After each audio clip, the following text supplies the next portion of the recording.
कहते हो। अरे उज्जैन में नूरी ने भगवा वस्त्र पहनकर ओम नमः शिवाय बोला, जय श्री राम बोला, तो तुम्हारा धर्म फिर खतरे में आ गया। तो इस तरह के जो भी जय श्री राम बोलता है, कितना कमजोर धर्म है कि तुरंत खतरे में आ जाता है। आप फतवे जारी करने लगते हो, तो अपने धर्म को मजबूत करो, इतना कमजोर मत करो कि वो बात बात पर खतरे में आ जाए। अरे आप क्या अपनी औरतों को सुबह से शाम तक एक काले वस्त्र में लपेट कर रखते हो, फिर कितना कमजोर लोग हो आप। जिन मर्दों को अपनी औरतों पे विश्वास ही नहीं, वो क्या धर्म की रक्षा करेंगे, क्या मजहब की रक्षा करेंगे। इसलिए फालतू बोलने की आवश्यकता नहीं है। साध्वी देवा ठाकुर जी, एक बार फिर आप फेसबुक लाइव से लाइव आकर हस्ब आदत दीन इस्लाम के खिलाफ जितना आप अपनी टूटी फूटी हिंदी के अंदर जहर उगल सकते थे, जहर उगला है। पिछले 3 महीने से आपकी हर एक तकरीर मैंने सुनी है और आपकी हर तकरीर पर आप ही से मैंने आपके बोले हुए शब्दों पे रेफरेंसेस मांगे हैं, मगर अफसोस आप लाइव तो आ जाती है लेकिन अपनी कही हुई बातों पर कोई भी हवाला दे नहीं पाती। समझ में नहीं आता कि कितना आप जलील हो जाती है, उसके बावजूद भी आप अपनी हरकतों से बाज नहीं आती।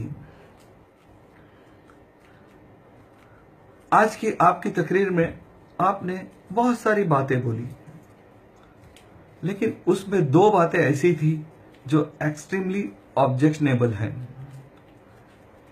जैसा कि पहला आपने कहा कि उज्जैन के अंदर कोई नूरी नाम की लड़की, उसने भगवे कपड़े को अख्तियार कर लिया और जय श्री राम का नारा लगाया, और ये नारा लगाने के बाद बहुत सारे मुल्ले मौलवी, ये आपके जुमले हैं, उन्होंने फतवे लगा दिए। आपने ये वाकया जो बयान किया वो इस्लाम को बदनाम करने के लिए किया, लेकिन मैं आपको ये बता दूं कि ये आप कह के आपने इस्लाम को बदनाम नहीं किया, उल्टा आपने इस्लाम की हक्कानियत को अपने मुंह से एतराफ कर लिया। अब वो कैसे, आइए मैं आपको आपकी कही हुई बात कुरान शरीफ की एक आयत के मफहूम से देता हूं। कुरान शरीफ के अंदर आयत सूरह बकर आयत नंबर 256, ला इकराहा फी दीन, यानी दीन में कोई जोर जबरदस्ती नहीं, ये उसका मफहूम है।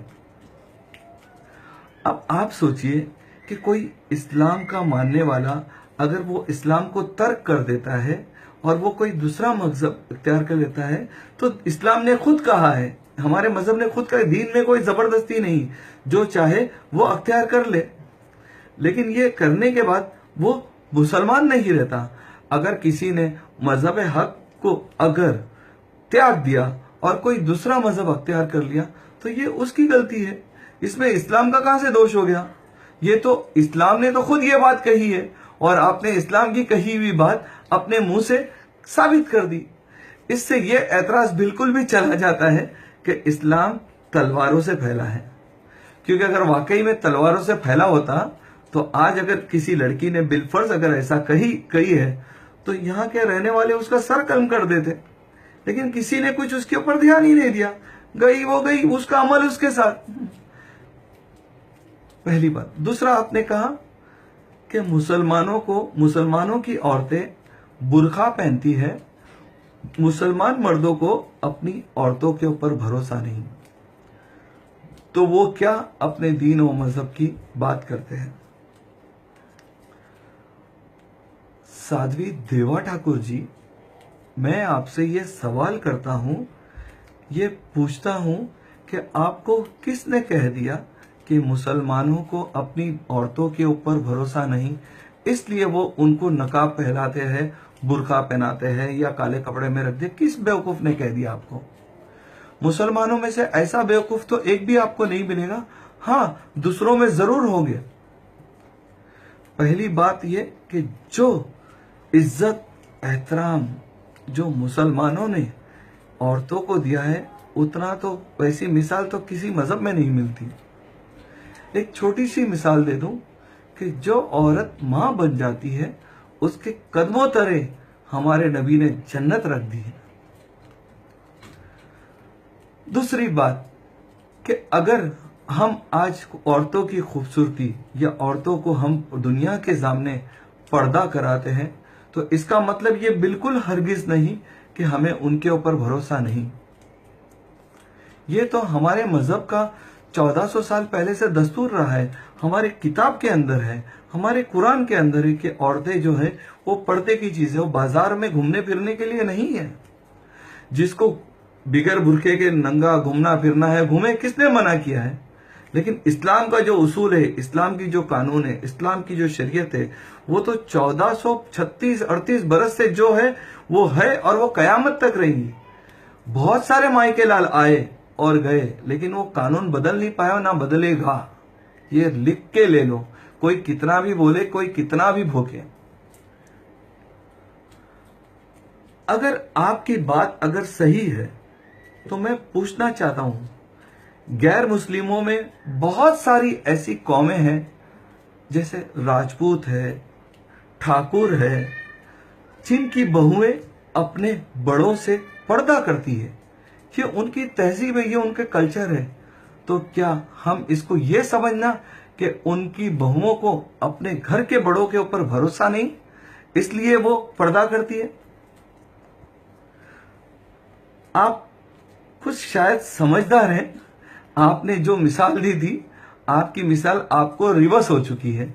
आप समझ गए मैं क्या कहने वाला हूं, कह रहा हूं, क्या मैं अपने मिसाल दे रहा हूं कि अगर मुस्लिम मर्दों को मुसलमान औरतों के ऊपर भरोसा नहीं है तो फिर वो जो गैर मुस्लिम है, जो औरतें अपने घर के बड़ों से पर्दा करते, क्या उन बड़ों से उन औरतों को भरोसा नहीं? आप दूसरों के यहां पे उंगली करोगे तो 10 उंगली आपके यहां पे होगी। इसलिए आपको जितने आश्रम खोलना है खोलिए, जितना अच्छा नेक काम करना है कीजिए, जितना आपको अपने मजहब का प्रचार करना है करिए। किसी ने मना नहीं किया, किसी ने किसी को एतराज नहीं, लेकिन आप मेहरबानी करके दूसरों के मजहबी मामलात के अंदर अड़ंगा मत अड़ाइए। आप अपना काम कीजिए, आपको दूसरों को अपना काम करने दीजिए। आपको अगर अपने मजहब के बारे में अच्छाइयां नहीं मालूम है तो चुप बैठिए, लेकिन दूसरों के मजहब के बारे में अगर आप बोलेंगी तो पलट के हमेशा इंशाअल्लाह ताला आपको जवाब मिलेगा। कोई माई का लाल रोक नहीं सकता।